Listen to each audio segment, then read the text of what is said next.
My husband traded me for 20 camels. Yeah, you heard me right.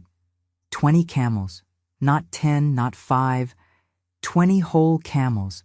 And I know what you're thinking right now. You're probably laughing, thinking this is some kind of funny story I'm about to tell you. But honey, let me tell you something. When that Turkish man looked at my husband and said he wanted to confirm the transaction, like I was a piece of furniture or a used car, I froze. My whole body went cold. I couldn't breathe. Because in that moment, I realized this wasn't a joke. This was real. This man was actually trading me for 20 camels. But let me back up a little bit because you need to understand exactly how we got to that point. How a 58-year-old black woman from Prince George's County, Maryland, ended up standing in a Turkish restaurant while two men discussed her like she was livestock. Because this story, oh my goodness. This story is going to make you mad. It's going to make you question everything you thought you knew about marriage. And it's definitely going to make you think twice about who you let speak for you in public. My name is Gloria Jean Thompson. I'm 58 years old, and I've lived in Prince George's County my entire adult life. I worked for the Department of Education for 32 years. 32 years of pushing papers, dealing with bureaucracy, helping parents navigate the school system, making sure kids got what they needed. It wasn't glamorous work, but it was honest work. It was work that mattered, and I was proud of it. I met Marcus Anthony Thompson in the spring of 1988. I was 23 years old, fresh out of the University of Maryland, with my bachelor's degree in education administration, and I was working my first real job at the central office downtown. Marcus came in one day to submit some paperwork for a construction project his company was doing at one of the elementary schools. He was 25, tall, with this big smile and this energy that just filled up whatever room he was in. He started talking to me while I was processing his paperwork, making jokes about the bureaucracy, about how many forms they made him fill out just to replace some windows. He had me laughing within 5 minutes, actually laughing out loud at my desk, which I never did. I was always the serious one, the professional one, the one who kept her head down and did her work. But Marcus, he made me feel lighter. He made me feel like maybe life didn't have to be so serious all the time. He asked me out that same day, just looked at me with that big smile and said, "I know this is forward, but I'd really like to take you to dinner sometime. You seem like the kind of woman who deserves a nice meal and good conversation." And honey, I should have known right then. I should have paid attention to that word, forward, because Marcus was always going to be forward. Always going to say whatever came into his head without thinking about how it might sound, how it might land, how it might affect the people around him. But I was young, and I was charmed, and when a good-looking man with a steady job asks you to dinner, well, you say yes. We dated for a year before he proposed. It was a good year.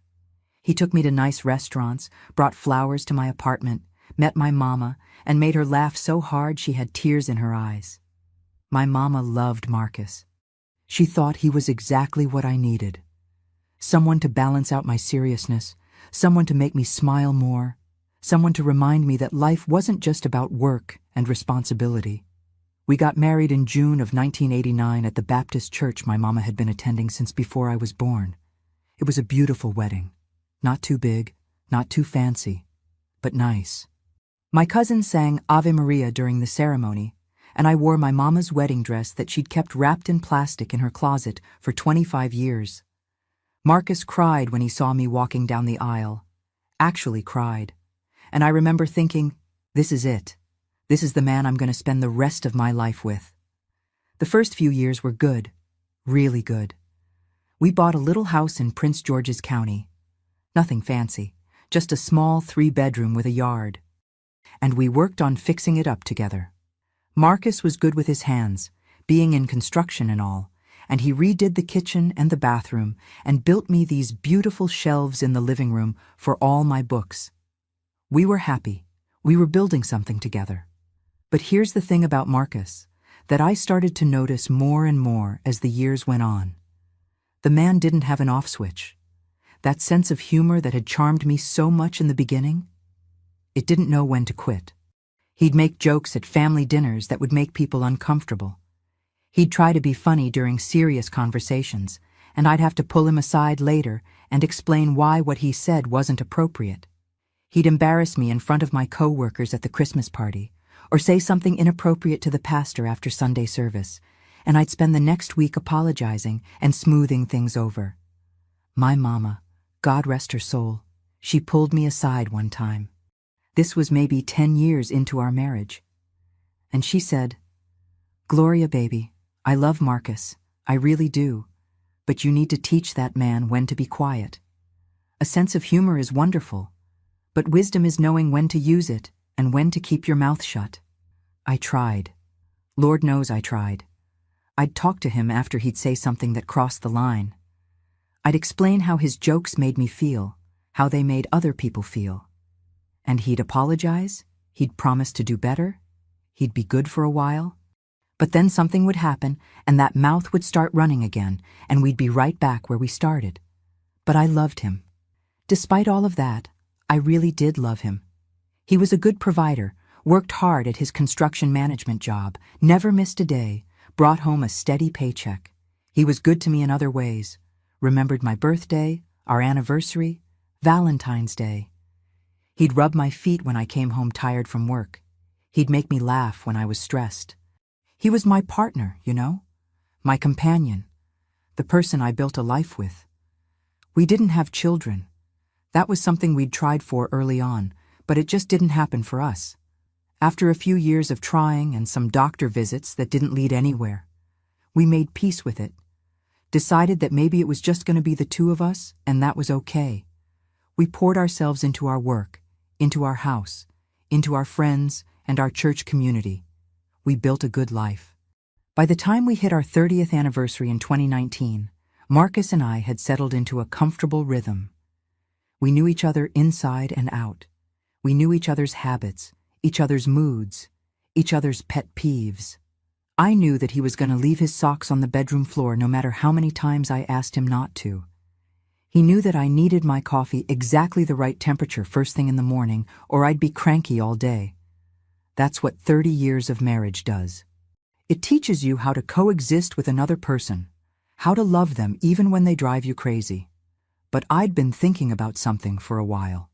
Something I'd dreamed about but never really voiced out loud. I wanted to take a big trip, not just a weekend at the beach or a few days in Atlantic City like we usually did.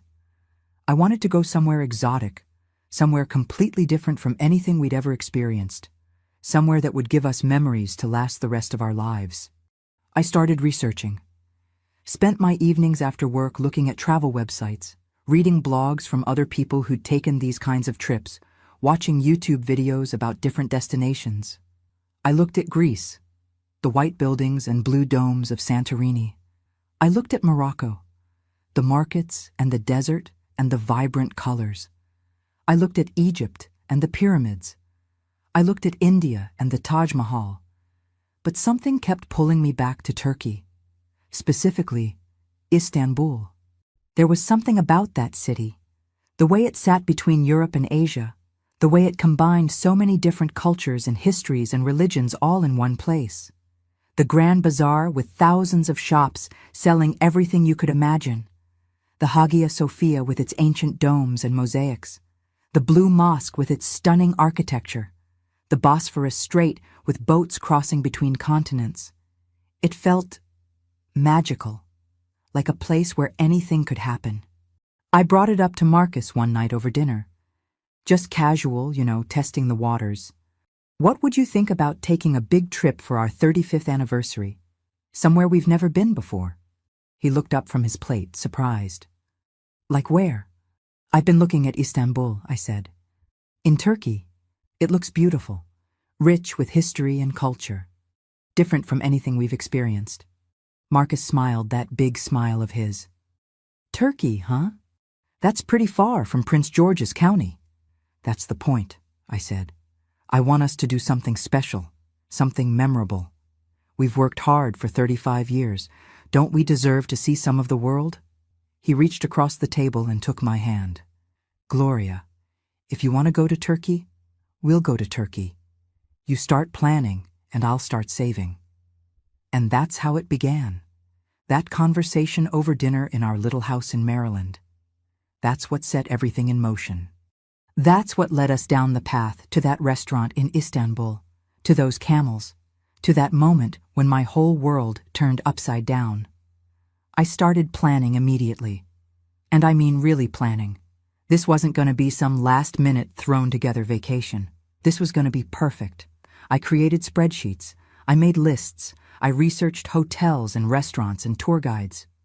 I joined online forums for people who'd traveled to Turkey and asked them questions about the best neighborhoods to stay in, the best time of year to visit, what scams to watch out for.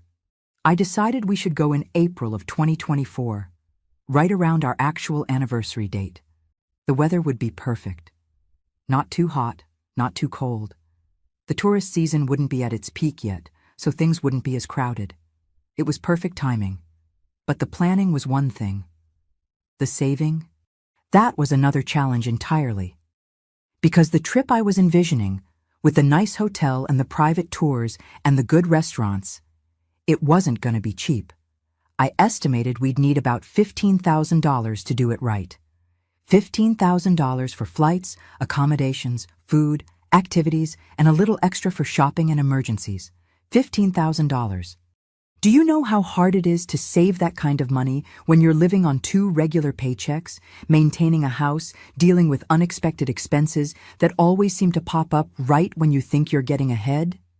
It's not easy, but I was determined. I started cutting back everywhere I could.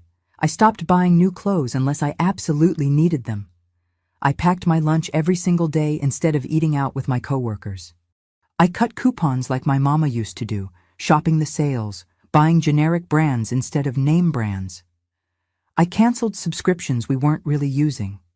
I started doing my own nails instead of going to the salon every 2 weeks. Every little bit I saved went into a separate account I'd set up just for this trip. Marcus did his part too. He started taking on extra projects at work, working some Saturdays to get overtime pay. He stopped going out with his buddies for beers after work on Fridays. He helped me meal plan so we weren't wasting money on takeout. We were both committed to making this happen. It took almost 2 full years of saving like that. 2 years of saying no to things we wanted in the moment so we could say yes to this big dream. And let me tell you, there were times I wondered if it was worth it. Times when something would break in the house and we'd have to dip into the trip fund to fix it. And I'd feel this surge of frustration because we were going backwards instead of forwards. Times when my friends would invite me to go shopping or out to a nice dinner and I'd have to decline because I was saving for Turkey and I'd wonder if I was being ridiculous. Times when I'd look at that balance in the account and think about how long it had taken to save just that much and how much farther we still had to go. But I kept at it. Kept adding to that account, week after week, month after month. And slowly, that number started to climb. $5,000, $7,000, $10,000, $12,000. By the time we hit February of 2024, we were almost there. We had just about everything we needed. I booked the flights first. Non-stop from BWI to Istanbul, business class, because after working this hard and saving this long, we deserved a little luxury. I booked us at a 5-star hotel right on the Bosphorus with a view of the water and the city. I arranged for a private guide for some of our days so we wouldn't have to deal with big tour groups. I made reservations at highly rated restaurants. I planned every single day of that trip down to the hour. And then I thought about who we should invite to come with us. Because as much as I loved the idea of it being just me and Marcus, I also knew that sharing an experience like this with friends would make it even more special. Plus, traveling with other people meant built-in company, someone to take pictures of us together, someone to laugh with when things went wrong. I talked to Diane Harris first. Diane and her husband Robert had been our neighbors for 20 years. They lived 3 houses down from us, and over the years we'd become close friends. We'd had cookouts together, watched each other's houses when someone went out of town, celebrated holidays together. Diane was the kind of friend who'd drop everything to help you if you needed it. Solid, dependable, the kind of person you wanted with you when you were far from home. When I told her about the trip, her eyes lit up. Istanbul? Gloria, that sounds amazing. Let me talk to Robert. Robert was on board immediately. He'd always wanted to visit Turkey, had talked about it for years, but never made it happen. They said yes, within 2 days. Then I called Keisha Banks. Keisha and her husband Jerome were friends from our church. We'd known them for about 15 years, served on committees together, sat in the same pew most Sundays. Keisha was one of those women who spoke her mind, didn't take nonsense from anybody, but would also pray with you when you needed it and bring you a casserole if you were going through a hard time. Her husband Jerome was quieter, more reserved, but solid and kind. They said yes too, said it sounded like an adventure they didn't want to miss. So it was settled. 6 of us, me and Marcus, Diane and Robert, Keisha and Jerome. We'd all fly out together, stay at the same hotel, do most of our sightseeing together. It was perfect. Everything was falling into place exactly the way I'd planned. The weeks leading up to the trip were a blur. I made lists of what to pack. I read every travel advisory and safety warning I could find. I downloaded translation apps on my phone. I researched Turkish customs and etiquette because I wanted to be respectful, wanted to understand the culture we'd be visiting. I bought a new camera specifically for this trip. I got my hair done, bought a few new outfits that would be appropriate for visiting mosques and other religious sites. Marcus teased me about how much I was preparing. Gloria, we're going on vacation, not moving there permanently. You're acting like we're about to climb Mount Everest or something. But I didn't care. This was my dream. This was what I'd worked for, saved for, planned for. I wanted everything to be perfect. The night before we left, I couldn't sleep. I laid in bed next to Marcus, who was snoring away like he didn't have a care in the world, and I stared at the ceiling thinking about all the things we were about to see and do. I thought about walking through the Grand Bazaar, about standing inside the Hagia Sophia, about taking a sunset cruise on the Bosphorus. I thought about how this was going to be the trip that defined our 35th year together, the trip we'd talk about for the rest of our lives. I had no idea, absolutely no idea, that it was going to define us in a completely different way. That instead of beautiful memories, I'd be coming home with a story about how my husband offered to trade me for camels and it nearly destroyed everything we'd built together. But that night, lying in my bed in Maryland, excited and nervous and full of anticipation, that night, I still believed everything was going to be perfect. I still believed that Marcus and I were about to have the adventure of a lifetime. I still believed that after 35 years together, I knew exactly who my husband was and what he was capable of. I was wrong about all of it. The morning we left for Turkey, I woke up at 4 a.m. even though our flight wasn't until noon. I just couldn't sleep anymore. I laid there in the dark listening to Marcus snore, and my mind was racing with all the last-minute things I needed to check. Did I pack my passport? Yes. Did I pack the travel insurance documents? Yes. Did I confirm our hotel reservation one more time? Yes, I'd done it twice already, but my brain just kept going through the list, making sure I hadn't forgotten anything. By 5:30, I gave up on sleep and got up to make coffee. Sat at the kitchen table in my robe, sipping that first cup and looking around our house. This was the longest Marcus and I had ever been away from home together. 10 days. 10 whole days in a foreign country. Part of me was excited beyond words. But another part, a tiny part I didn't want to acknowledge, was nervous. What if something went wrong? What if we got sick? What if we got lost? What if the trip didn't live up to all these expectations I'd built up over 2 years of planning? I pushed those thoughts away. Everything was going to be fine. Better than fine. It was going to be perfect. Marcus came down around 6:30, still half asleep, shuffling into the kitchen in his pajamas. "You couldn't sleep either, huh?" "Too excited," I said, and it was true. The nervousness was there, but the excitement was bigger. We had breakfast together, then spent the morning doing final checks, making sure all the windows were locked, setting the timers on the lamps so it would look like someone was home, taking out the trash one last time. Our neighbor 2 doors down had agreed to collect our mail and keep an eye on the house. I'd given her a key and written out detailed instructions about what to do if anything went wrong. Diane and Robert picked us up at 10. They were driving us all to the airport, them, us, and Keisha and Jerome. We'd decided it was easier than trying to coordinate multiple cars and parking. Plus, it felt festive, you know? Like the trip was already starting. The drive to BWI took about 45 minutes with traffic. Keisha was in the back seat with me, and she kept grabbing my hand and squeezing it. Girl, I still can't believe we're doing this. Istanbul? Can you imagine? I couldn't stop smiling. I've been imagining it for 2 years. Jerome, who was usually pretty quiet, turned around from the front seat and said, Gloria, I gotta tell you, when you first mentioned this trip, I thought it was just talk. But you really made it happen. That's impressive. Marcus reached over and patted my knee. That's my wife. When she sets her mind to something, it's gonna happen one way or another. The airport was crowded like it always is, but we got through security without any problems. Found our gate with plenty of time to spare. Sat there in those uncomfortable chairs watching planes take off and land, and I felt this surge of pure joy. This was really happening. After all the planning and saving and dreaming, we were really doing this. Our flight was called and we boarded. Business class, like I said.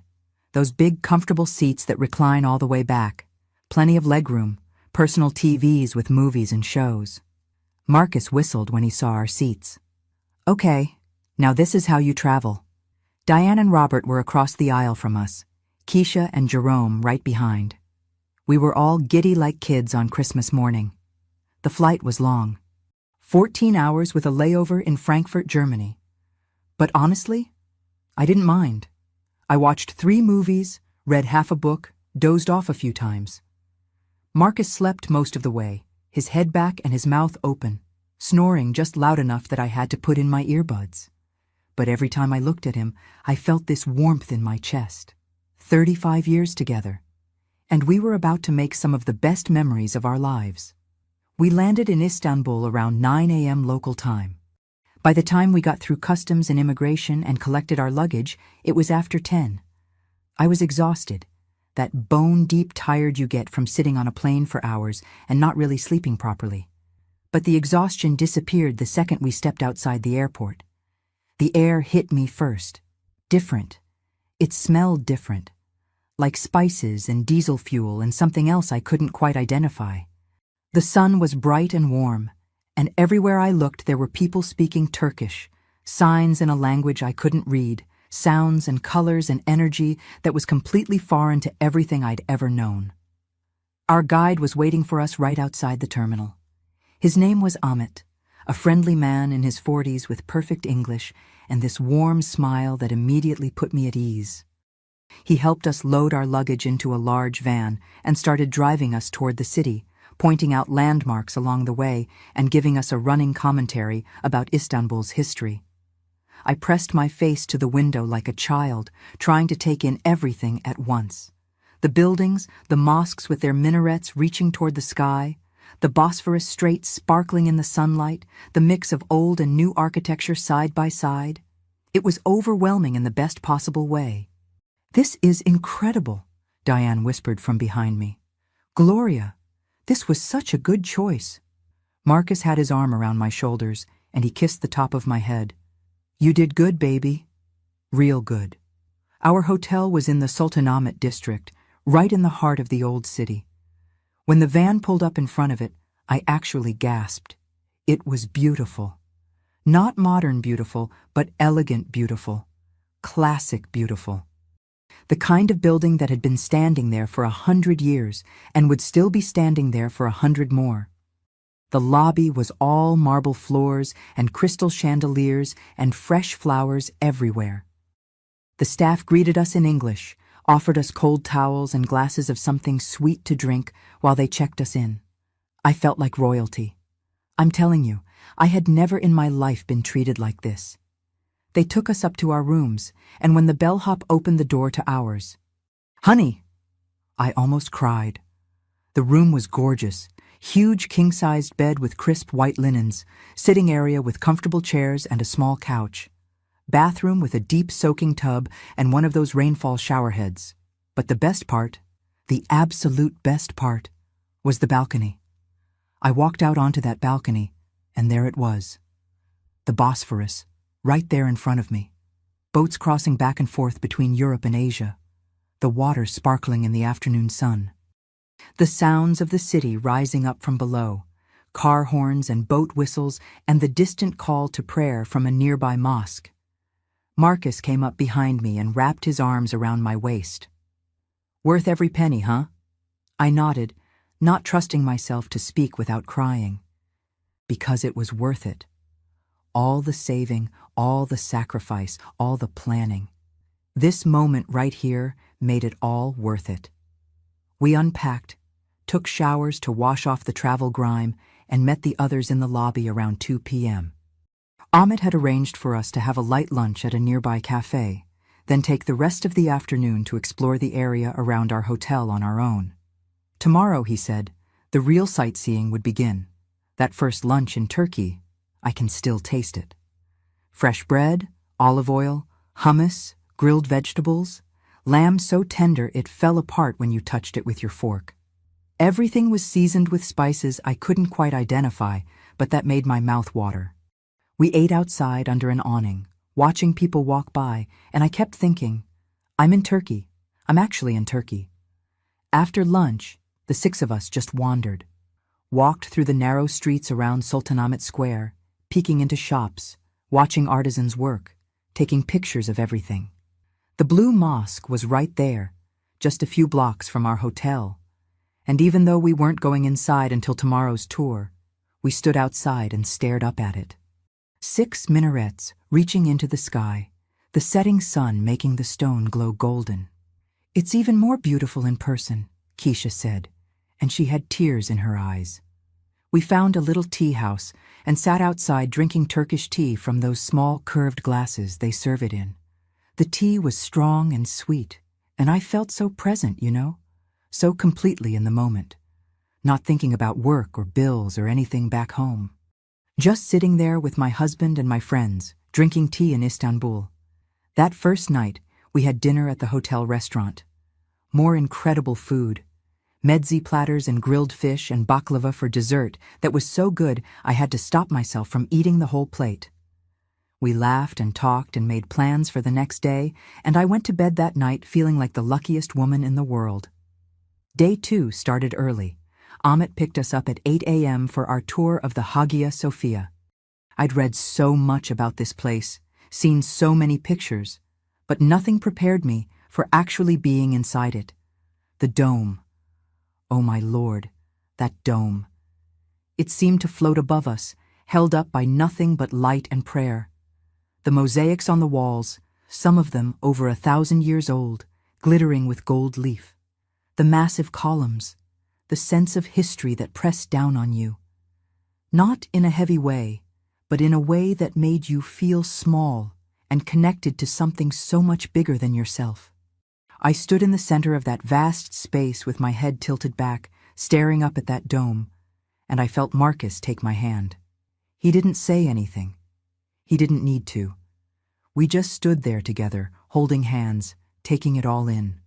Amit explained the history to us, how it had been built as a Christian church in the 6th century, converted to a mosque after the Ottoman conquest, then made into a museum, and recently converted back to a mosque. How it represented layers and layers of history, of faith, of human achievement. I could have stayed there all day. After the Hagia Sophia, we visited the Basilica Cistern, this ancient underground water storage system with hundreds of columns rising out of dark water, lit dramatically with colored lights. It felt like something out of a movie. Mysterious and beautiful and slightly eerie. We had lunch at a restaurant Amit recommended, then spent the afternoon at the Topkapi Palace. Walking through the rooms where sultans had lived, seeing the treasury with its incredible jewels and artifacts, standing in the courtyards overlooking the Bosphorus. Every room we entered, I'd think, this is my favorite part, and then we'd go to the next room, and I'd think the same thing. By the time we got back to the hotel that evening, my feet were aching and my head was spinning with everything we'd seen. But I was happy, so deeply, completely happy. Day 3 was the Blue Mosque and the Grand Bazaar. The Blue Mosque. I'd been looking forward to this since I first started planning the trip. We had to dress appropriately. I wore a long skirt and a scarf to cover my hair, and honestly, I didn't mind at all. It felt respectful. It felt right. Inside, the blue tiles that give the mosque its name covered every surface. Thousands and thousands of handmade tiles in dozens of shades of blue, creating these intricate patterns that made your eyes want to follow them forever. The light coming through the stained glass windows cast colored shadows on the carpet. It was quiet inside. People praying, people simply sitting and contemplating. It felt sacred. Even though it wasn't my religion, even though I was just a visitor, I felt the holiness of that place. We sat for a while, just absorbing it. And I found myself praying too. Thanking God for this opportunity, for this experience, for the ability to see such beauty. Asking Him to bless the rest of our trip, to keep us safe, to help us appreciate every moment. After the mosque, we went to the Grand Bazaar. And honey, if you've never been to the Grand Bazaar in Istanbul, let me try to explain what it's like. Imagine the biggest shopping mall you've ever been in. Now multiply it by 10. Now imagine it's been there for 500 years. Now fill it with thousands of tiny shops selling everything you can possibly imagine. Carpets, lamps, jewelry, spices, ceramics, leather goods, textiles, antiques, sweets. Now add the sounds of merchants calling out to customers, the smell of spices and leather and coffee and incense all mixed together. Now add the crowds. Locals and tourists from every country in the world, all packed into these narrow covered walkways. It's overwhelming, it's chaotic, and it's absolutely magical. We wandered through that bazaar for hours. I bought a beautiful ceramic bowl painted with traditional Turkish designs. Diane found a hand-woven scarf. Keisha bought spices to take home. The merchants were friendly, calling out to us, offering us tea, trying to coax us into their shops. Marcus joked around with them, haggling over prices even though he wasn't planning to buy anything, just enjoying the back and forth. And that's the thing. Up until this point in the trip, Marcus had been perfect. He'd been charming and funny without crossing any lines. He'd been respectful in the mosques and museums. He'd been a good husband, a good travel companion. He'd made me laugh every day without making me cringe. I'd actually thought to myself more than once during those first 3 days, see, he can control himself when he wants to. He knows how to act right. I had no idea that was all about to change. On the evening of day 3, we took a sunset cruise on the Bosphorus. It was included in the tour package I'd booked, and I'd been looking forward to it almost as much as seeing the Hagia Sophia. We boarded this beautiful wooden boat along with about 30 other tourists, and as the sun started to set, we cruised along the strait, passing under bridges, seeing both the European and Asian sides of Istanbul lit up against the darkening sky. The boat served dinner, more delicious Turkish food, and as we ate, a traditional music group played. The sound of the oud and the ney flute floating across the water. The lights of the city twinkling. Marcus with his arm around me, both of us standing at the railing, looking out at this incredible view. "Happy anniversary, baby," he said, even though our actual anniversary was still a few days away. "Happy anniversary," I said back, and I meant it. In that moment, I was so happy I could barely contain it. We got back to the hotel around 10 p.m., tired but in that good way where you're exhausted but satisfied. We said goodnight to Diane and Robert and Keisha and Jerome in the lobby, then went up to our room. I took a long bath in that gorgeous tub, soaking my tired feet and thinking about everything we'd seen over the past 3 days. Marcus was on the balcony, probably smoking one of those occasional cigars he liked to have when we were on vacation. I could hear him out there, humming to himself. When I got out of the bath and came into the bedroom, he was sitting on the edge of the bed, looking at something on his phone. He looked up when he saw me and smiled. "You know what? This has been one of the best trips we've ever taken. Maybe the best. You really outdid yourself with this one, Gloria." I sat down next to him, feeling warm and content. It's been pretty perfect, hasn't it? Perfect, he agreed. Can't imagine how it could get any better. And right then, if someone had told me that in less than 24 hours, everything was going to fall apart, that Marcus was going to say something so stupid it would nearly destroy our marriage and cost us $8,000, I would have laughed in their face, because in that moment, everything was perfect. Everything was exactly the way I dreamed it would be. We went to sleep that night, tangled up together in those crisp white sheets, with the sounds of Istanbul drifting through the open balcony door, the call to prayer from a distant mosque, the horns of boats on the Bosphorus, the murmur of the city settling down for the night.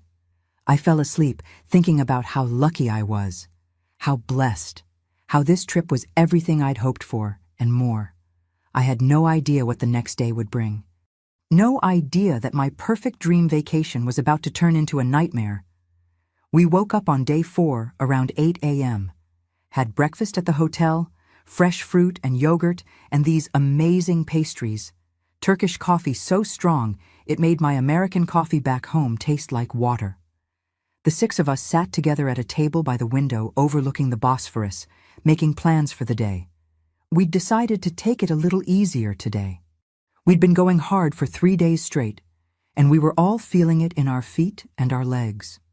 Ahmet had given us some recommendations for places we could explore on our own, at our own pace. One of the places he'd mentioned was this traditional Turkish restaurant in the heart of the Grand Bazaar. He said it was a local favorite, the kind of place tourists don't usually find, and the food was incredible. That sounded perfect to me. We could wander through more of the bazaar, do some shopping, then have a nice leisurely lunch somewhere authentic. No rushing, no tour schedule to keep. Just a relaxed day enjoying the city. We left the hotel around 10:30, took a short taxi ride back to the Grand Bazaar area. The morning was beautiful, warm but not hot, clear blue sky, perfect weather for walking around.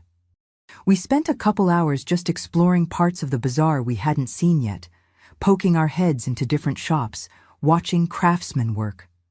Around 1 p.m., we started looking for that restaurant Ahmet had told us about. It took us a while to find it because it was tucked away in a section of the bazaar that wasn't as heavily trafficked by tourists. But when we finally found it, it looked perfect. Traditional decor, tables both inside and outside, Turkish music playing softly, and the smell. Oh my Lord, the smell of the food coming from that kitchen made my stomach growl. We grabbed one of the outdoor tables. It was in a nice spot, kind of on the edge of the main walkway, but with a good view of people passing by. The waiter brought us menus and glasses of water, and we started looking at all the options, trying to decide what to order. Marcus was being his usual self, making jokes about not being able to pronounce any of the dish names, asking the waiter for recommendations, keeping everybody at the table laughing. Normal Marcus, fun Marcus, the Marcus I'd fallen in love with all those years ago. We ordered a bunch of different dishes to share. Kebabs and rice and mezzi and flatbread. The food started arriving, and it was all delicious. We ate and talked and laughed, taking pictures of the food and each other, enjoying this perfect moment in this perfect trip. I remember thinking to myself, this is exactly what I wanted, this right here. This feeling of being somewhere completely different, sharing it with people I love, making memories that we'll talk about for years. I had no idea, absolutely no idea, that in about 15 minutes, a man was going to walk up to our table and say something that would change everything. That would turn my dream trip into a nightmare. That would make me question my entire marriage and whether the man sitting next to me, laughing and eating kebabs, actually respected me at all. But in that moment, I was just happy. Just enjoying my lunch in Istanbul with my husband and my friends, watching the world go by, feeling grateful for everything we had and everything we were experiencing. And then I saw him.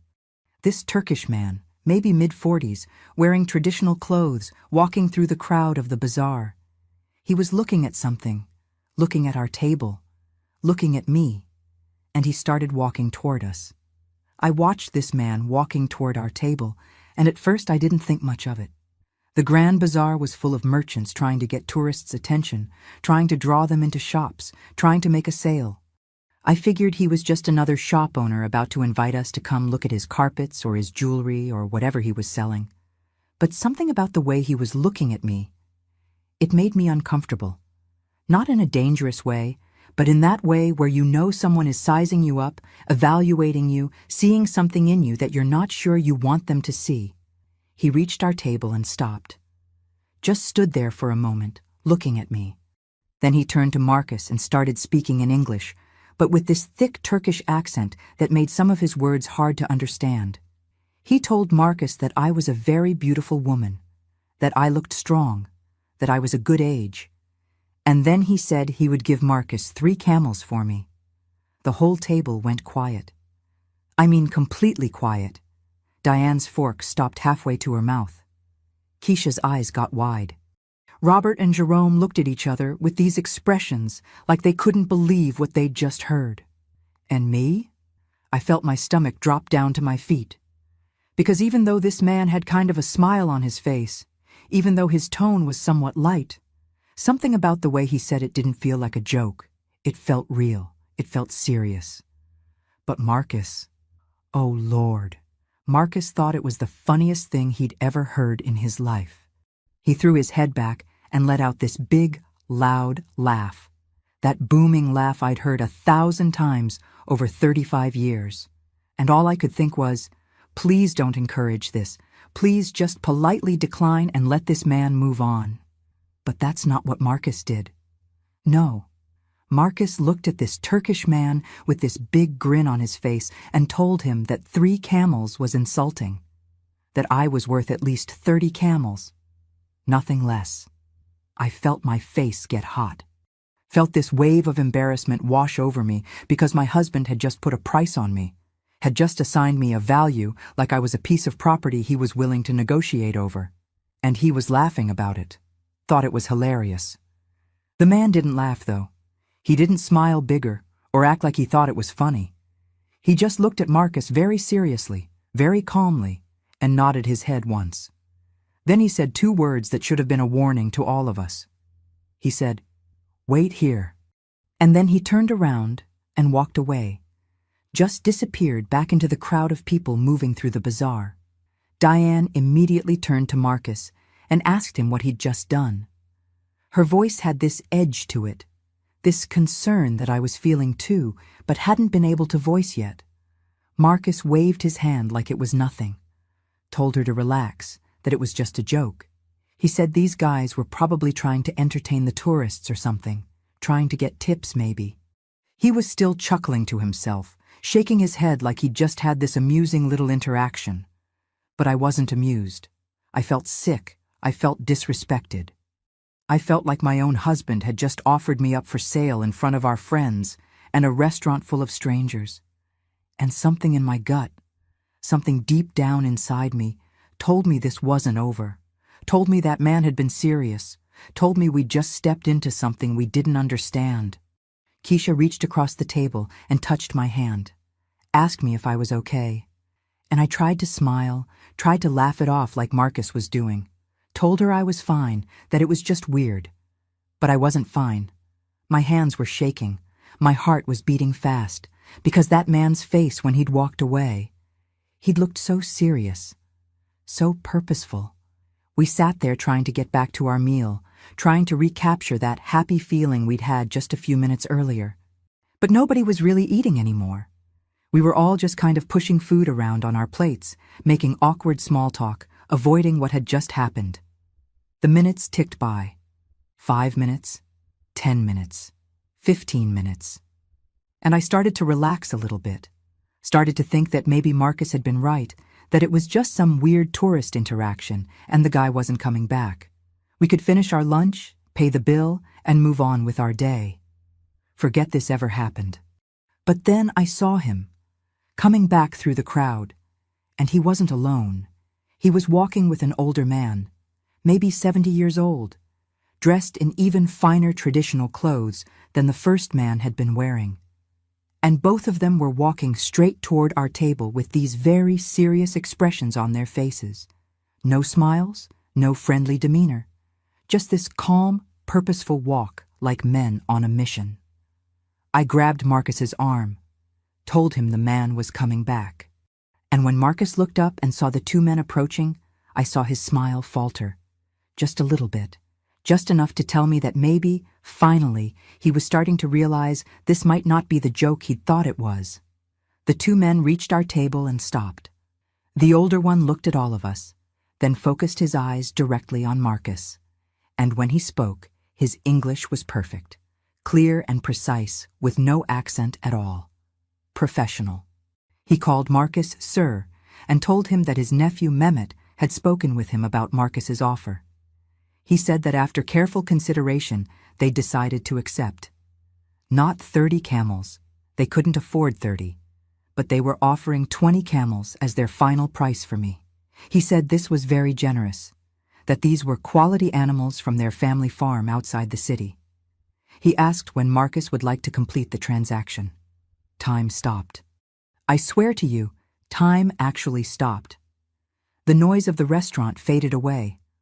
All I could hear was that word echoing in my head, transaction, like I was a car, like I was a house, like I was something that could be transferred from one owner to another with the right paperwork. Marcus wasn't laughing anymore. His face had gone completely serious. He tried to explain that he'd just been joking, that he didn't actually mean it. But the older man's expression didn't change at all. He told Marcus that in their culture, a man's word is sacred, that Marcus had made an offer, that Marcus had said I was worth 30 camels, that they'd negotiated down to 20, that this was accepted business now, that Marcus couldn't dishonor them by refusing. And that's when I knew. I knew in that moment with absolute certainty that this trip, this perfect anniversary celebration that I'd planned for 2 years, that I'd saved $15,000 for, that I'd dreamed about for so long, this trip was about to become the worst experience of my entire life. Marcus was stammering, actually stammering. And I'd been married to this man long enough to know all his faces, all his tones, all his moods. This was fear, real fear. The kind you get when you suddenly realize you've stepped in something way deeper than you ever intended. He tried to explain to this man. His name was Hassan, I learned later. He tried to explain that he was just joking around, just having some fun, that this wasn't how things worked in America. Asked if Hassan understood. But Hassan's face stayed calm and serious.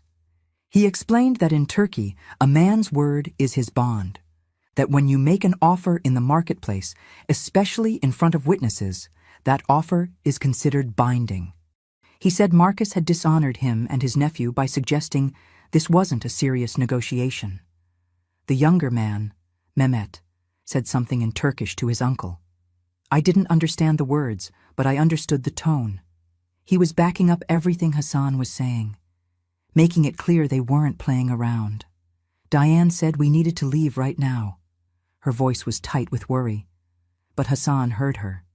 He turned those calm, serious eyes on her and told her that Marcus had entered into an agreement, that in their culture, walking away from such an agreement without proper resolution was a grave insult, that it would bring shame to their family name. Robert stood up, trying to look brave even though I could see his hands shaking. He tried to explain that this was all just a big misunderstanding, that Marcus didn't know their customs, that he was just trying to be friendly, that he didn't mean any disrespect.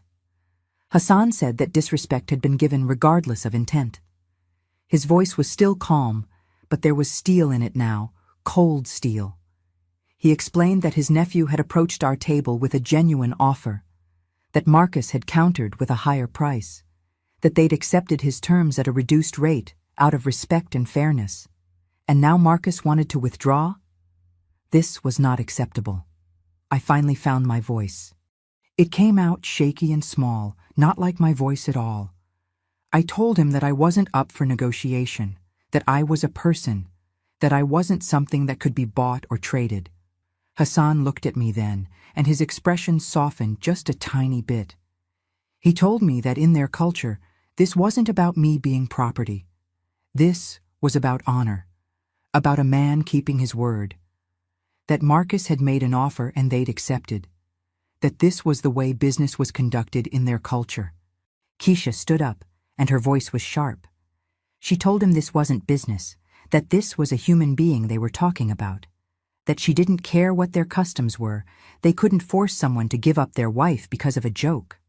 Mehmet said something to Hasan in Turkish, and his tone was getting more aggressive. Hasan responded, then turned back to Marcus.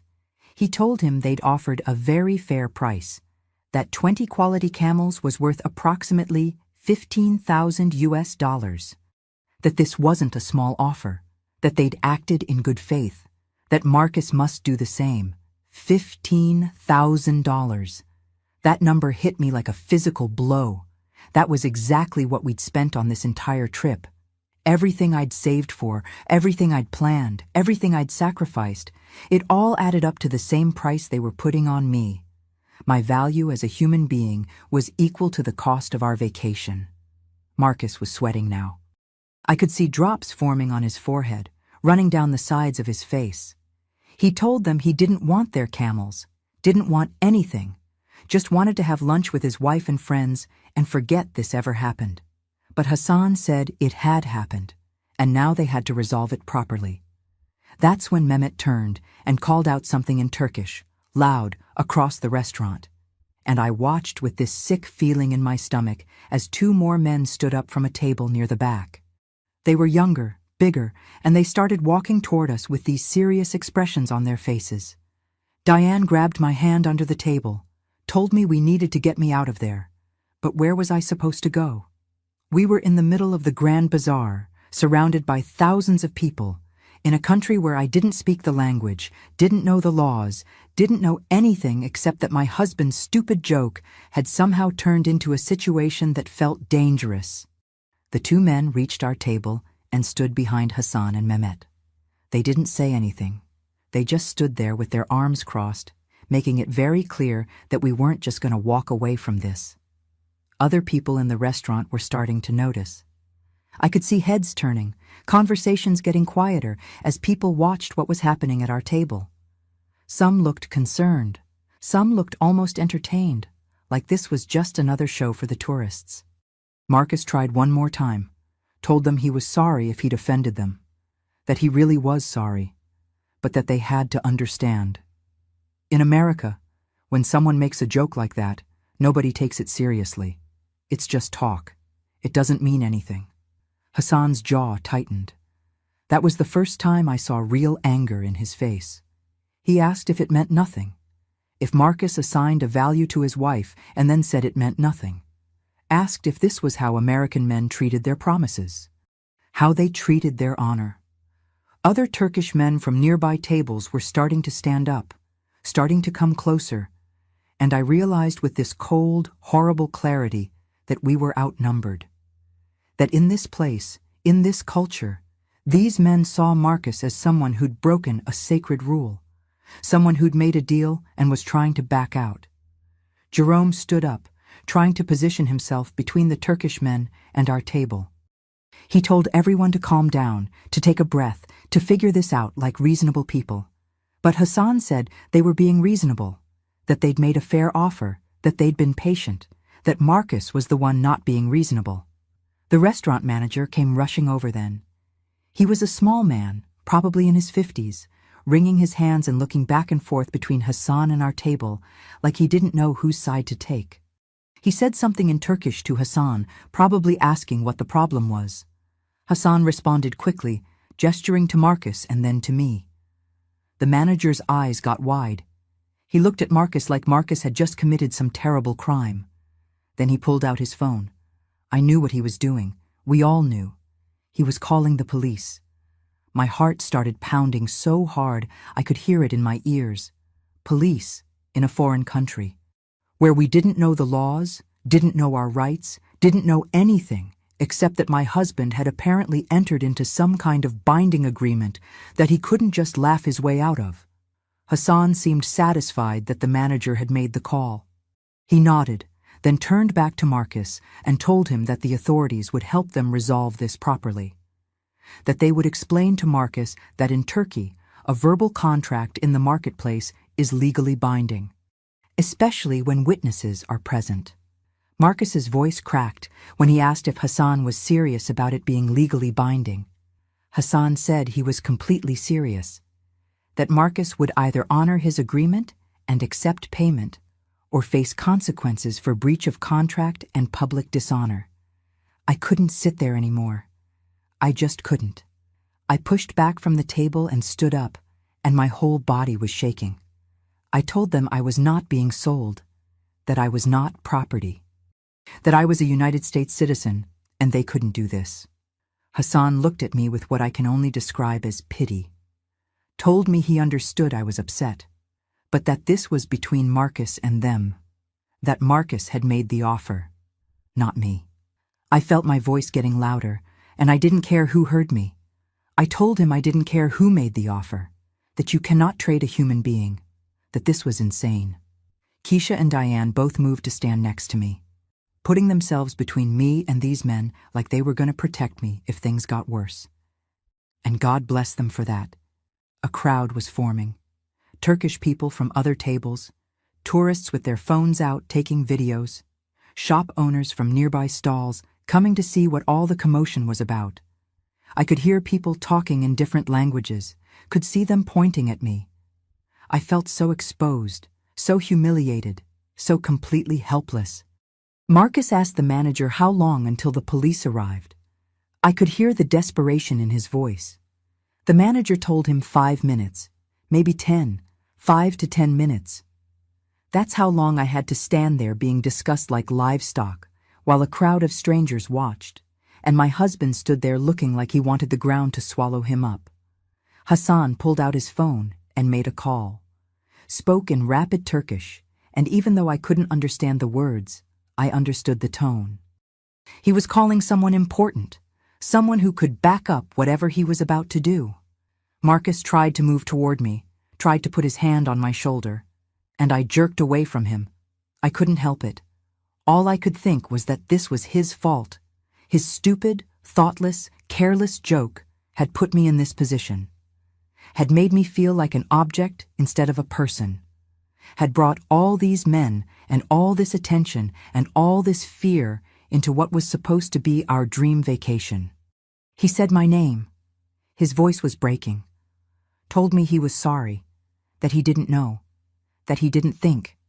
And I told him that was his problem, that he never thinks, that he just talks and laughs and assumes everything's going to be fine, because it always has been before.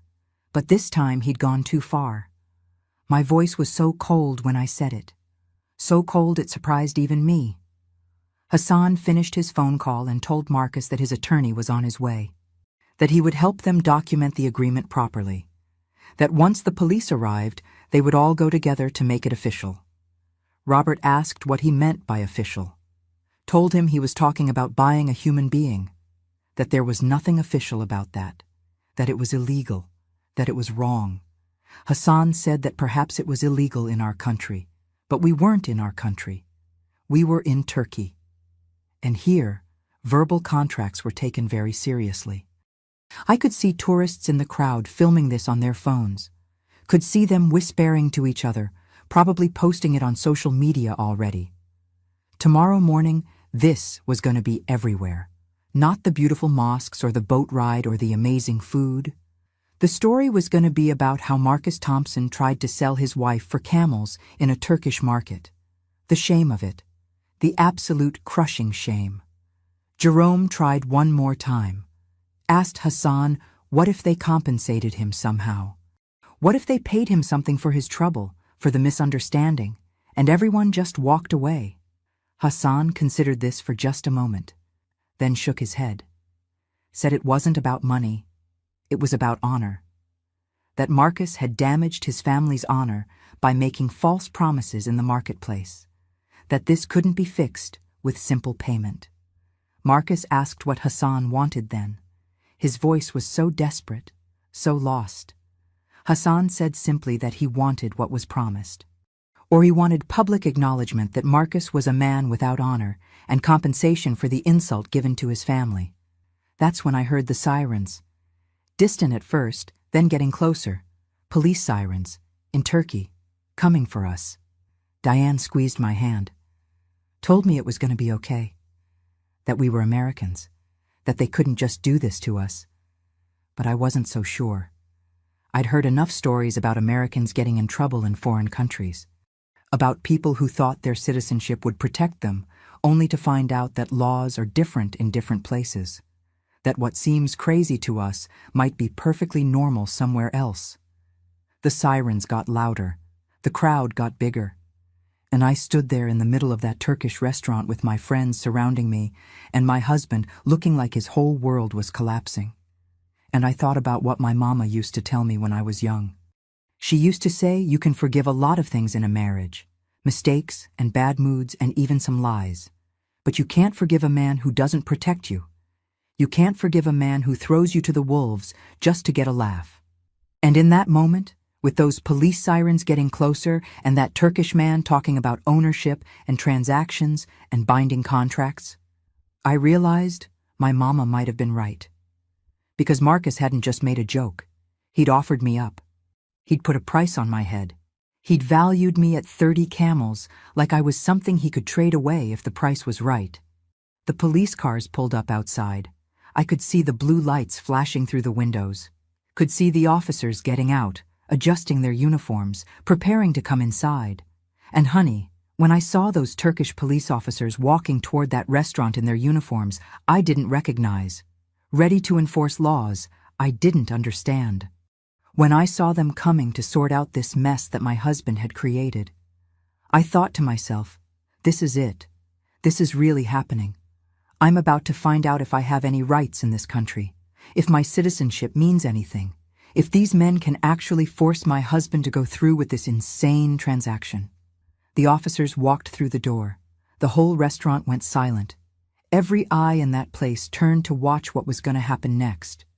And all I could do was stand there and pray that somehow, some way, this nightmare was going to end without me becoming property in a foreign country. The two police officers who walked into that restaurant looked official and serious in a way that made my stomach drop even further. They were wearing these dark blue uniforms with badges and equipment on their belts, and they had these expressions on their faces like they dealt with difficult situations every single day, and this was just another Tuesday afternoon for them. The manager rushed over to them immediately, speaking in rapid Turkish and gesturing toward our table. One of the officers, the older one, maybe in his 40s, listened carefully, then looked over at us. His eyes scanned our group. Me standing there shaking, Marcus looking like he was about to be sick, our friends positioned around us like they were trying to form some kind of protective barrier. Then the officer walked over to Hassan. They spoke in Turkish for what felt like forever, but was probably only 2 or 3 minutes. Hassan was calm and measured, explaining something with occasional gestures toward Marcus and me. The officer nodded, asked questions, took notes in a small notebook he'd pulled from his pocket. The second officer, younger, maybe late 20s, came over to our table. He asked in heavily accented English if any of us spoke Turkish. We all shook our heads. He sighed, then asked Marcus to explain what happened. And Marcus tried. Lord knows he tried. But how do you explain something like this? How do you tell a police officer in a foreign country that you jokingly offered to trade your wife for camels, and now some men think you entered into a legally binding contract? It sounds insane. It sounded insane coming out of Marcus's mouth. The young officer's face remained completely neutral as Marcus talked. He didn't seem shocked or amused or sympathetic. He just listened, took a few notes, then went back to confer with his partner and Hassan. I watched them talking, all 3 of them, and I felt so helpless. They were discussing my fate in a language I couldn't understand, in a legal system I knew nothing about, in a culture where apparently offering to trade your wife for livestock was something that could be taken seriously. The older officer came back to Marcus and explained in broken but understandable English that this was a civil matter, not a criminal matter, that the police couldn't force anyone to complete any transaction, but that if Hassan believed a verbal contract had been made and then broken, he had the right to seek compensation through legal channels. Marcus asked what that meant. His voice was shaking. The officer said it meant we all needed to go to the police station to file formal statements, that Hassan would file a complaint about breach of contract, that we would give our side of the story, and then it would be up to the legal system to determine what happened next. Diane asked if we needed to go to the police station, if we could just leave and go back to our hotel. Her voice had this desperate hope in it, like maybe we could just walk away from all of this. But the officer shook his head. He said that Hassan had made a formal complaint, that we needed to come to the station to give statements, that if we refused, it would look very bad for our case. Our case. Like we were already defendants in some kind of lawsuit. Like this ridiculous situation had already escalated beyond anything we could control. The crowd around us had gotten bigger. I could see people with their phones out, recording everything. Could see them talking to each other, probably trying to figure out what was happening. And I just wanted to disappear. Wanted to be anywhere but there, standing in that restaurant with police officers and angry Turkish men and a crowd of strangers watching my humiliation. We had to leave our lunch half-eaten on the table. Had to gather our things and follow the police officers out of the restaurant. Hassan and Mehmet and the 2 other men came with us, all of us walking through the Grand Bazaar in this strange procession. 2 police officers, 6 American tourists, and 4 Turkish men, all heading toward the police cars parked outside. The walk through the bazaar felt like it took hours, even though it was probably only 5 minutes. People stopped to stare. Shop owners came out to watch us pass. I kept my head down, couldn't bear to make eye contact with anyone. Marcus tried to stay close to me, but I moved away from him. Couldn't stand to be near him right then. Couldn't stand to look at the man who'd gotten us into this mess. We got to the police cars, and they separated us. Put Marcus in one car, me and the women in another car with one officer, and the men in a third car. Hassan and his group went in their own vehicle. Like we were criminals being transported. Like we'd done something wrong. The drive to the police station took about 20 minutes through Istanbul traffic. I sat in the back of that police car between Diane and Keisha, and neither of them said anything. What was there to say? We were in a police car, in a foreign country, because my husband had made a joke that nobody thought was funny, except him. The police station was this old building in a part of the city I didn't recognize. Gray concrete, narrow windows, official-looking Turkish flags hanging outside. We were led inside to a waiting area with hard plastic chairs and fluorescent lights that made everything look harsh and cold. We sat there for over an hour, just sitting, waiting. Watching Turkish police officers walk back and forth, dealing with other people's problems, speaking a language we didn't understand. Marcus tried to talk to me a few times, tried to apologize, but I couldn't even look at him. Every time I looked at his face, all I could think was, "You did this. You put us here." Finally, they called us back one at a time to give statements. I went first. They put me in this small room with a desk and 2 chairs and one bare light bulb hanging from the ceiling. The older officer sat across from me with his notebook, and a woman officer came in to translate. She asked me to explain what happened, so I did. Told her about the trip, about the restaurant, about the man approaching our table, about Marcus's joke, about how it had escalated, about how I felt humiliated and scared and angry. The woman officer translated everything to her colleague. He asked questions through her.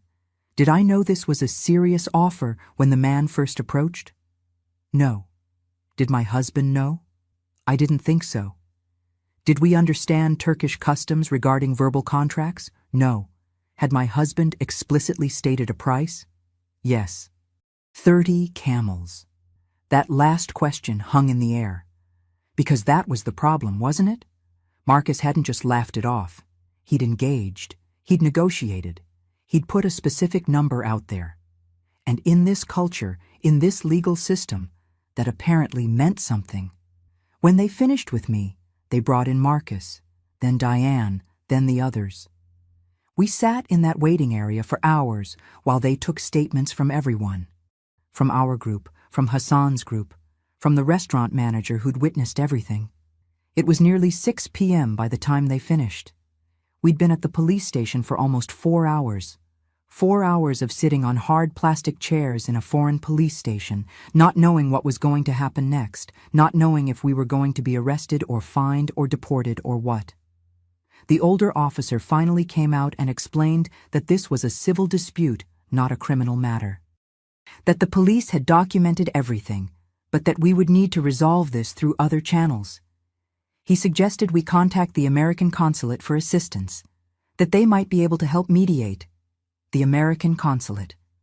I'd never in my life thought I'd need to go to an American consulate for help. That was something that happened to other people, people who got in real trouble in foreign countries, not people like us, not people on an anniversary vacation. But here we were. The officer gave us the address of the consulate and told us it was closed for the day. It was after 5 p.m., but that we should go first thing in the morning. He also told us, in this very serious tone, that Hassan had every right to pursue legal action for breach of contract. That we should take this seriously. Hassan was standing near the door when we left the police station, talking with his attorney who'd arrived during our hours of waiting. The attorney was a middle-aged man in an expensive-looking suit, carrying a leather briefcase, looking every bit like someone who knew exactly what he was doing. When Hassan saw us leaving, he approached Marcus, told him they would see him tomorrow at the consulate, that his attorney would be filing the proper paperwork tonight, that they expected this matter to be resolved quickly and fairly. Marcus just nodded, didn't argue, didn't try to joke his way out of it. Just nodded like a man who'd finally realized how deep a hole he'd dug. We took a taxi back to the hotel, the 6 of us crammed into one of those larger cabs, riding in silence through the Istanbul evening. The city that had seemed so beautiful and magical just this morning now felt threatening. Foreign in a way it hadn't before. Like everywhere I looked, there were people who might not be on our side, who might see us as the ones in the wrong. When we got back to the hotel, Diane and Keisha came up to our room with me. Marcus and the other men stayed down in the lobby, giving us some space. The women sat with me while I cried. Really cried for the first time since this whole thing started. Let out all the fear and anger and humiliation I'd been holding in for hours. Keisha held my hand and told me this wasn't my fault, that Marcus had messed up, that we'd figure this out.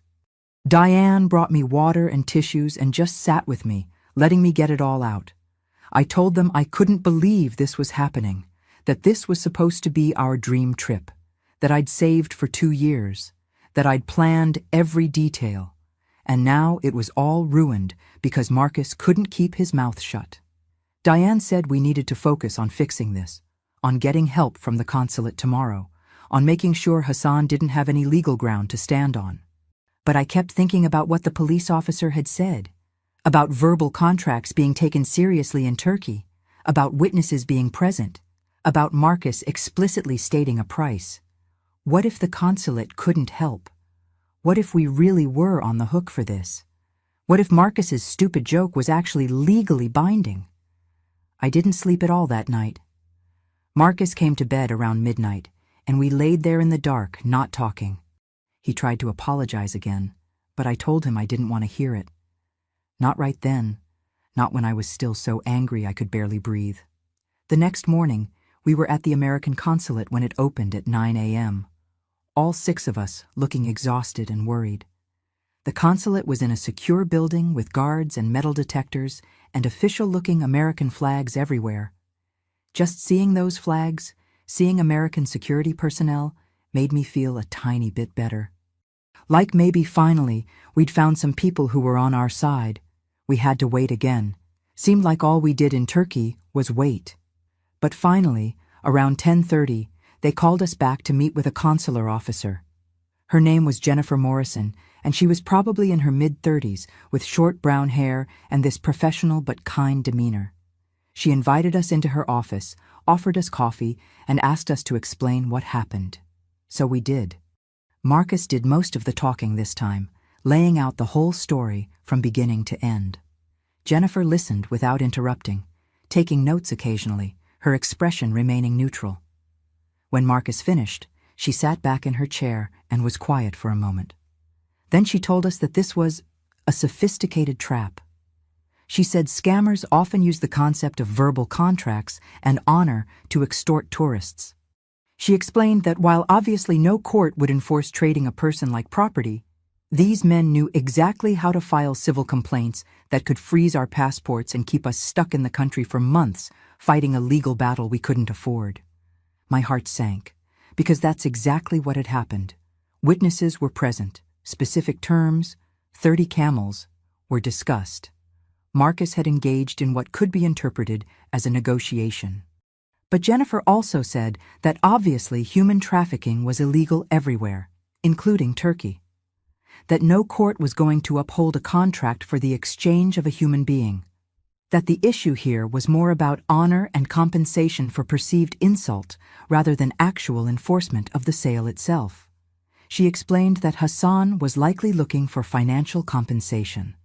That he felt publicly humiliated by Marcus backing out of the agreement. That in Turkish culture, this kind of public embarrassment was a serious matter. Marcus asked what we should do. Jennifer said she could try to mediate. That if Hassan and his attorney were willing, she could facilitate a discussion to try to reach a settlement. Something that would satisfy Hassan's sense of honor while being reasonable for us to pay. Diane asked what would happen if we just refused. If we just went home and ignored this. Jennifer's face got more serious then. She told us that Hassan could file a lawsuit in Turkish civil court. That if we didn't appear to defend ourselves, he could potentially win a default judgment. That while collecting that judgment in the United States would be difficult, it could affect our ability to travel internationally in the future. That there could be legal complications we didn't want to deal with.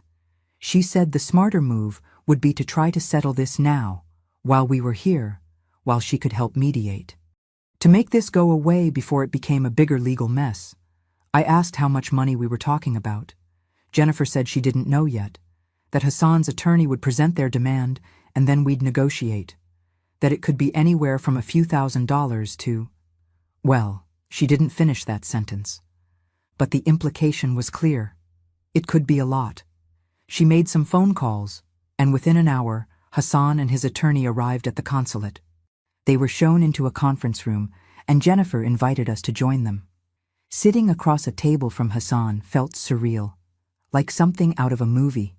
Here was this Turkish man in his traditional clothes, his expensive attorney beside him, looking at us with this expression of calm determination. And here we were, 6 American tourists who just wanted to enjoy our vacation, now trapped in this absurd situation. Hassan's attorney did most of the talking. His English was perfect. He'd studied law in London, he said. He explained that his client had been gravely insulted. That in Turkish culture, a man who makes an offer and then withdraws it without good cause is seen as dishonorable. That Hassan's reputation in the business community had been damaged by this incident. He said that Hassan was not actually seeking to complete the transaction.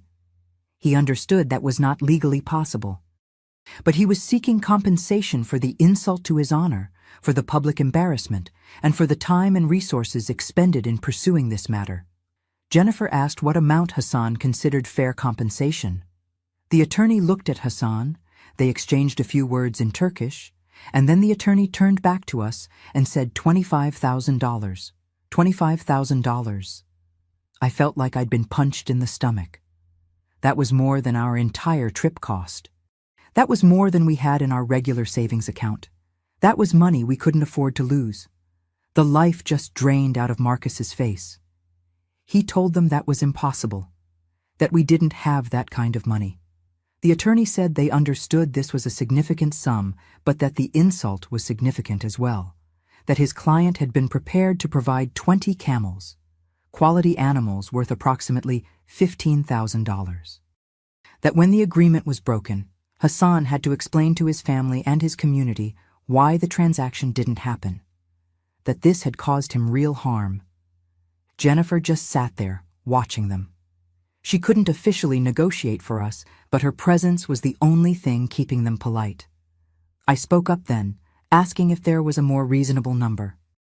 Explaining that we were tourists on a fixed budget, that this was supposed to be a vacation, that obviously there was a cultural misunderstanding at play here. The attorney was polite but firm. said that his client felt 25,000 was already a reduced amount considering the circumstances, that they could have asked for much more, and that's when the real negotiation started. Back and forth, numbers being thrown out, Jennifer trying to find middle ground. Marcus getting more and more desperate, looking at me like he hoped I'd somehow fix this, somehow make this all go away. But I couldn't fix it. I could only sit there and watch as our savings, our future, our security got negotiated away, because my husband thought selling his wife for camels was funny.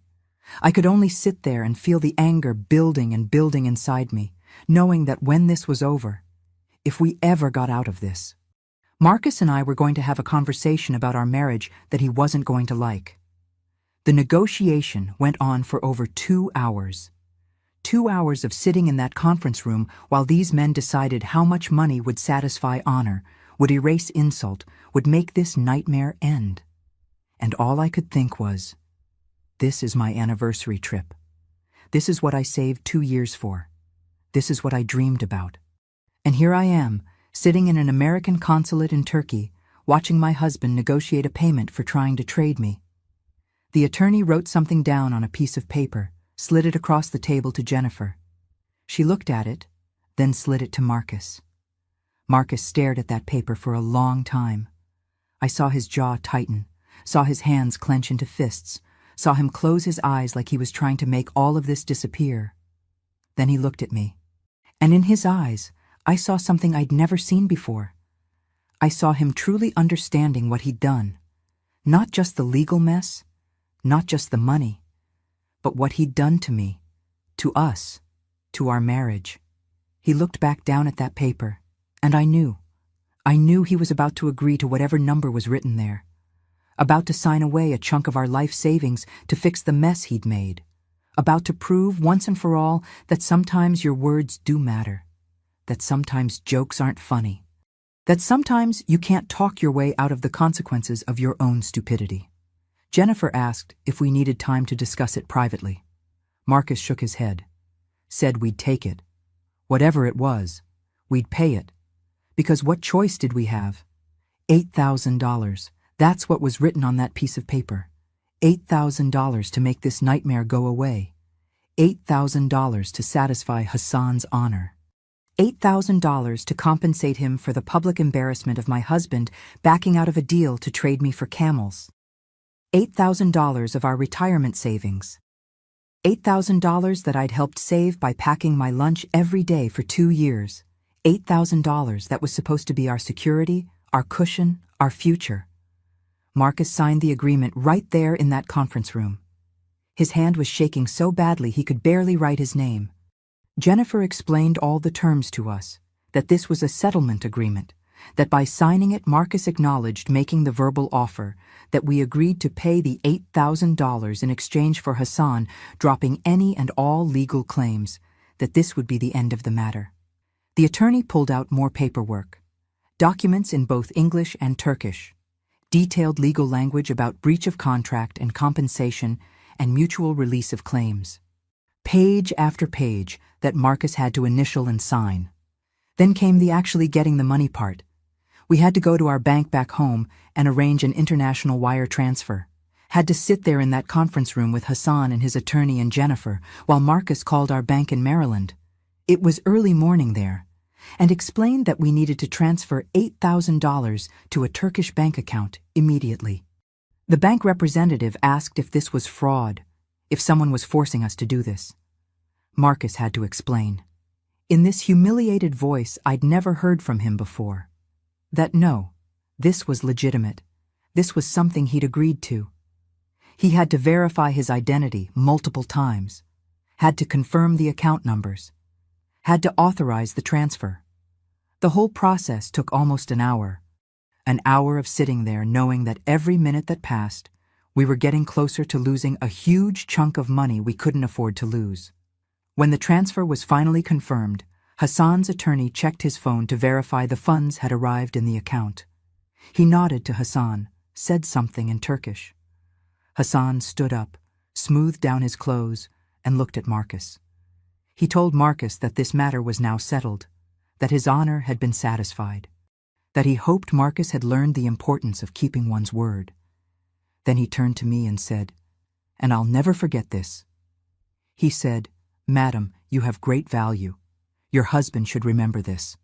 And then they left. Just like that. Walked out of the consulate with 8,000 of our dollars and left us sitting there in that conference room trying to process what had just happened. Looking back now, I know we were played. I know those men probably do this to 3 tourists a week. It wasn't about camels, and it wasn't about honor. It was a shakedown, plain and simple. And my husband walked right into it. Jennifer stayed with us for a while, brought us water, gave us some time to compose ourselves. She told us she was sorry this had happened, that cultural misunderstandings could be really difficult to navigate, that at least it was resolved now and we could move forward. But how do you move forward from something like that? How do you just go back to your vacation like nothing happened? How do you look at your husband the same way after he's literally paid $8,000 because he thought offering to exchange me was funny? We left the consulate around 3 p.m., took a taxi back to the hotel in complete silence. Marcus tried to hold my hand in the car, and I pulled away. Couldn't bear to be touched by him right then. When we got back to the hotel, Diane and Keisha were waiting for us in the lobby. They took one look at our faces and knew it was bad. Asked how much. When I told them 8,000, Keisha actually gasped, put her hand over her mouth like she couldn't believe what she was hearing. Diane asked what we were going to do now. If we were staying for the rest of the trip or going home. I told her we were going home, that I couldn't stay there another day. That every time I looked at this beautiful city, all I would think about was that restaurant and those men and that awful negotiation in the consulate. Marcus didn't argue, didn't try to convince me to stay, to salvage what was left of the trip. He just nodded and said he'd change our flights. Our original tickets weren't changeable without a huge fee. But at that point, what was another few $100s on top of 8,000? We were already drowning. Might as well go deeper. We managed to get flights out the next morning, lost 3 more days of the trip we'd paid for, the hotel we'd booked, the tours we'd arranged, the restaurants where we had reservations. All of it wasted. All that money and planning and dreaming just gone. That last night in Istanbul, I locked myself in the bathroom and cried. Sat on the floor of that beautiful bathroom with the deep soaking tub and the rain shower, and I sobbed. For the trip that was ruined, for the money we'd lost, for the humiliation I'd felt, for the trust that had been broken. Marcus knocked on the door and asked if I was okay. Asked if we could talk. I told him no. Told him I couldn't talk to him right then. Told him I needed space. I heard him on the other side of the door saying he was sorry, over and over again. "I'm so sorry, Gloria. I'm so sorry. But sorry doesn't give you back $8,000. Sorry doesn't undo the feeling of being discussed like property. Sorry doesn't erase the fact that your husband valued a laugh more than he valued your dignity." The flight home was awful. 14 hours with a layover, sitting next to a man I didn't want to look at, couldn't bear to speak to. Marcus tried a few times to start a conversation, to apologize again, to explain that he really didn't know, really didn't think it would go like that. But I just put in my earbuds and turned away from him. Diane and Robert and Keisha and Jerome were on the same flights home with us, but we weren't the same group that had flown over together full of excitement and anticipation. They could barely look at us. Not because they were mad at us, but because they didn't know what to say. What do you say to friends who just went through something so bizarre, so humiliating, so completely outside the realm of normal vacation problems? We landed at BWI on a gray Tuesday morning, the same airport we'd left from full of hope and dreams less than a week earlier. Robert drove us home in silence. When we pulled up to our house in Prince George's County, I got out of the car, thanked him for the ride, and walked straight to the guest bedroom. I locked the door behind me and didn't come out except to use the bathroom and get food when I knew Marcus wasn't in the kitchen. I couldn't be around him, couldn't stand to be in the same room with him. Every time I saw his face, I felt this surge of anger so strong it scared me. 2 weeks. I didn't speak to Marcus for 2 full weeks.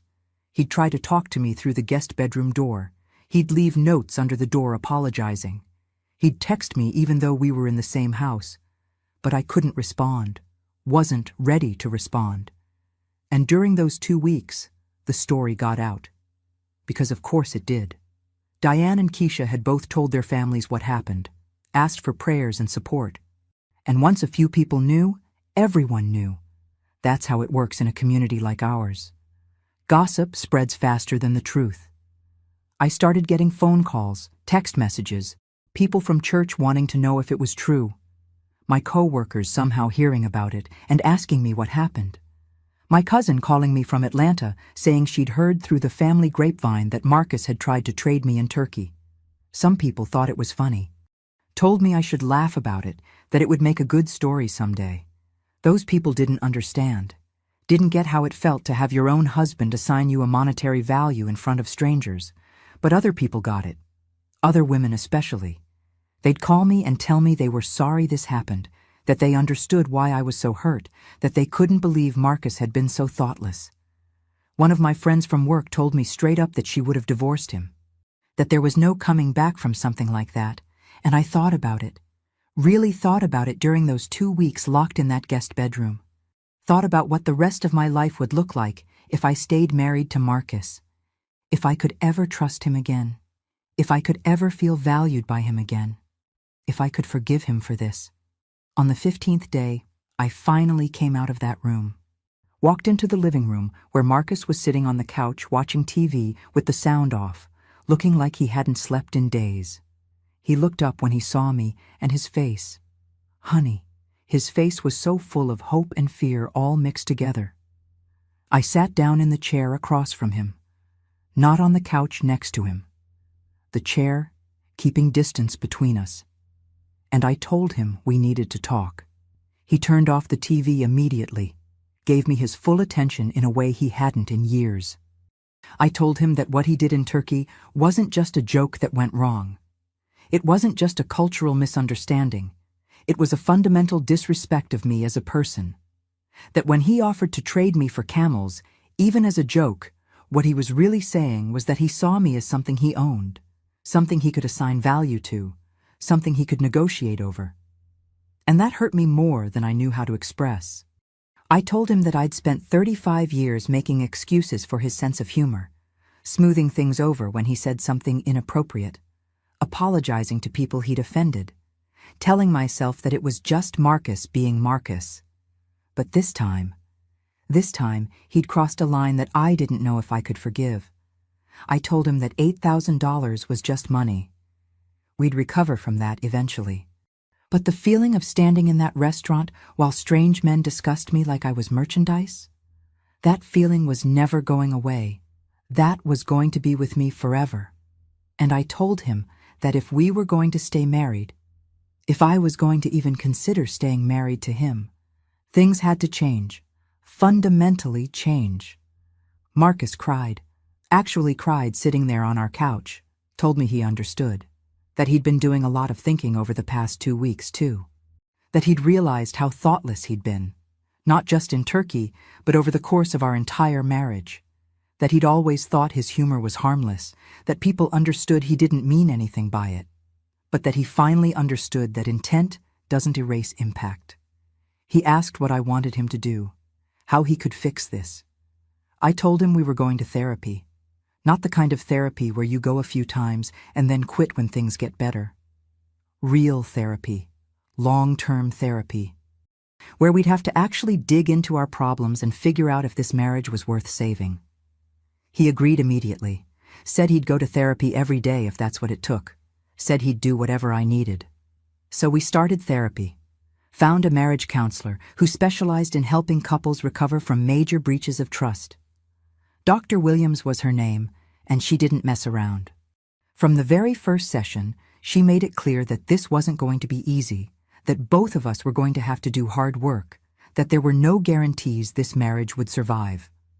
We went every week for months, talked about things we should have talked about years ago, about how Marcus used humor to avoid real conversations, about how I'd enabled his behavior by always smoothing things over instead of setting firm boundaries, about respect and communication and what it really means to be partners.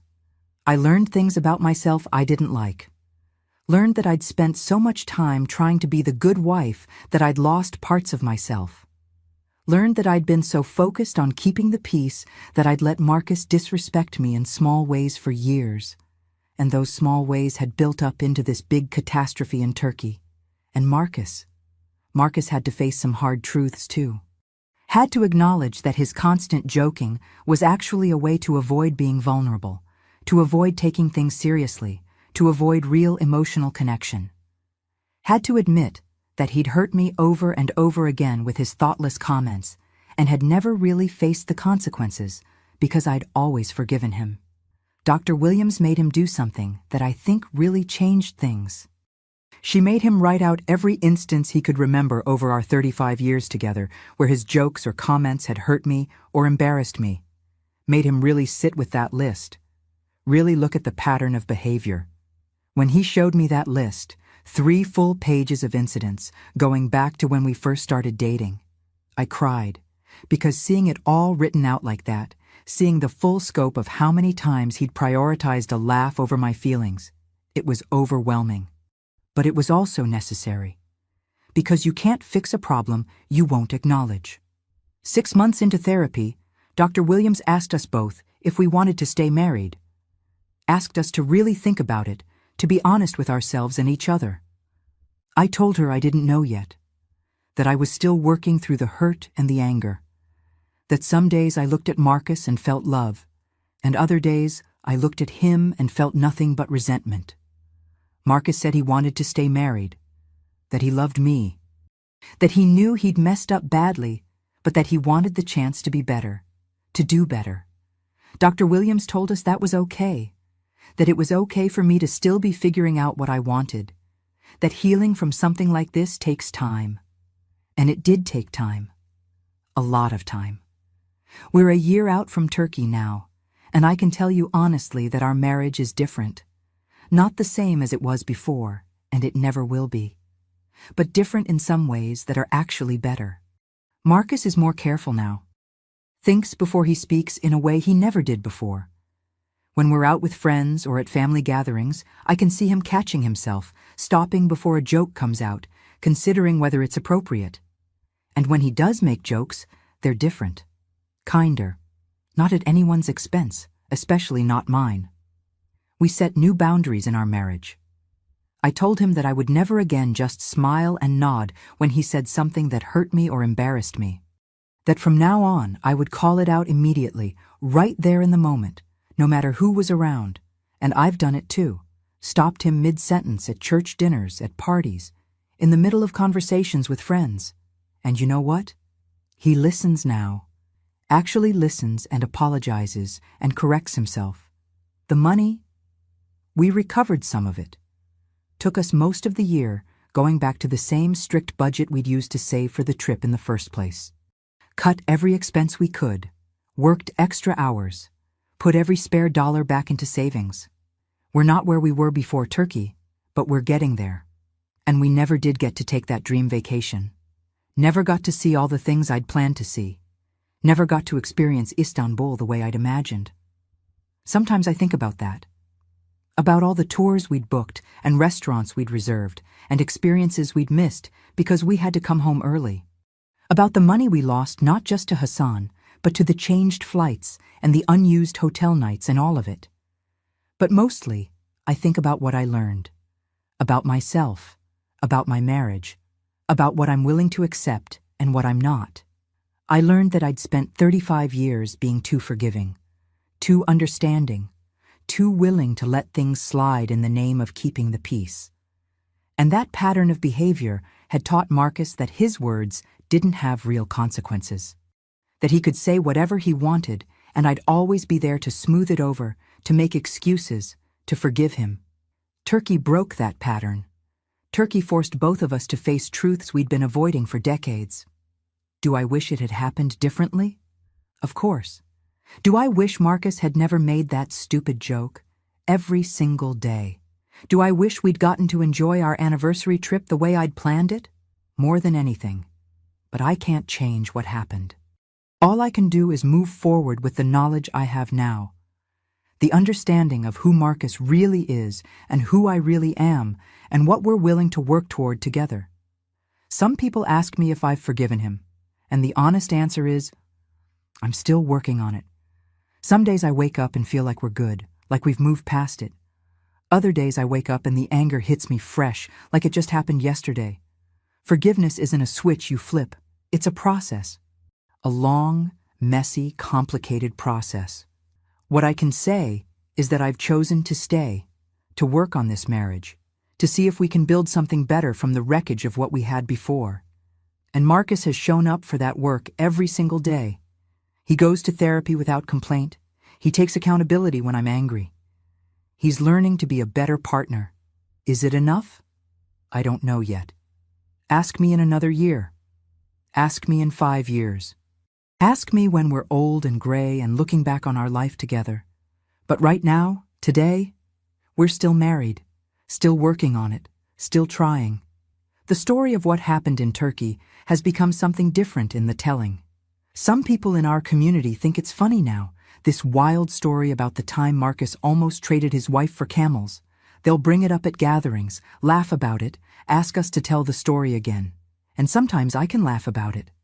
Can see the absurdity of it, the sheer ridiculousness of what happened.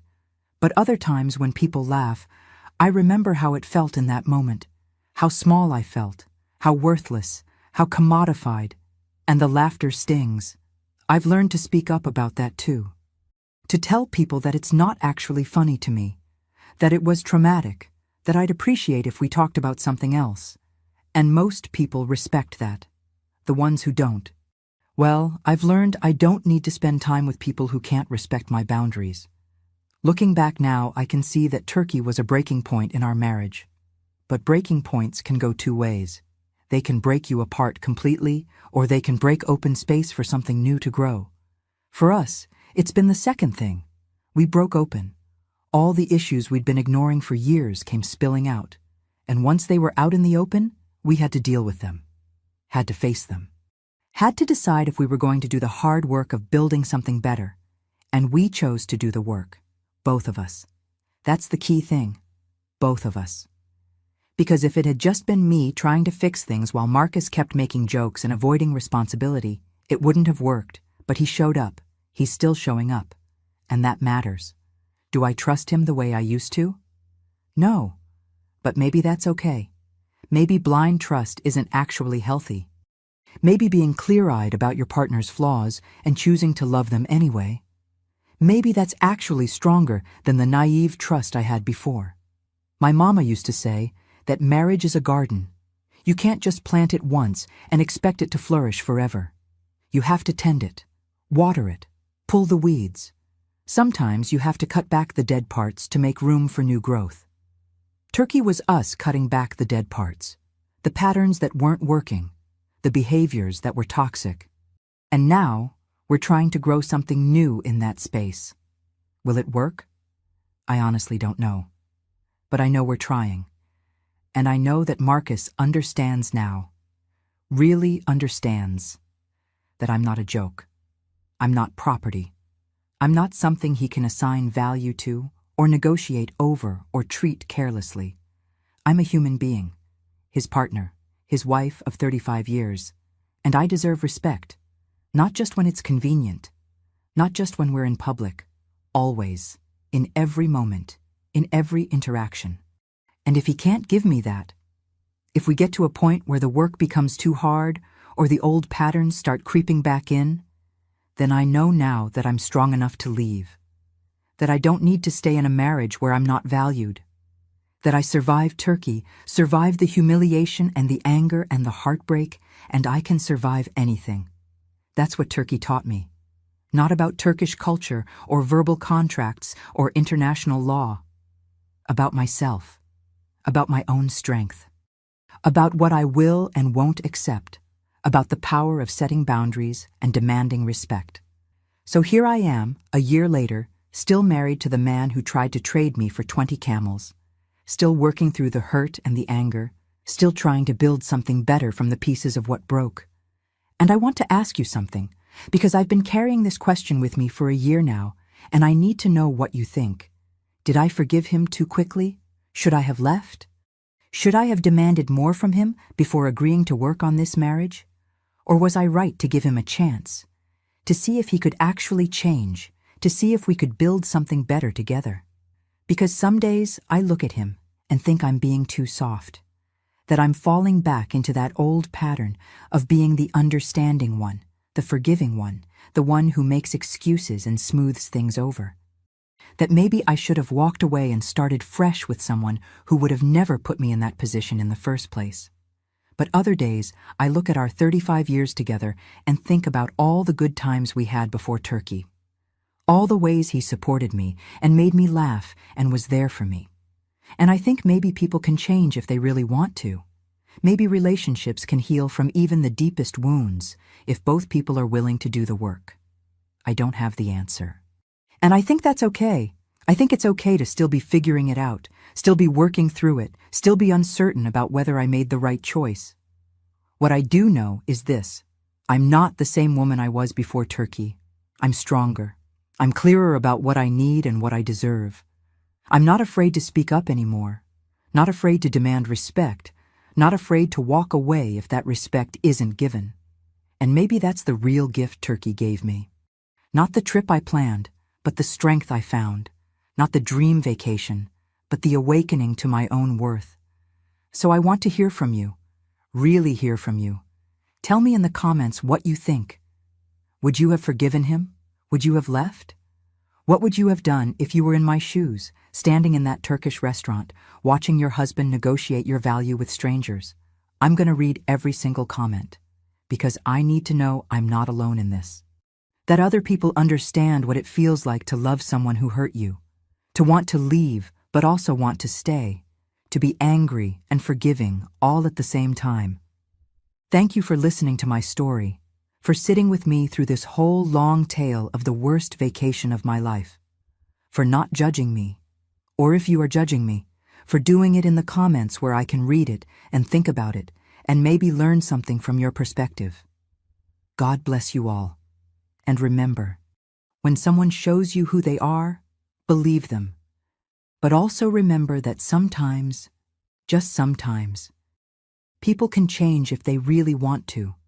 I'm still figuring out which one of those truths applies to Marcus.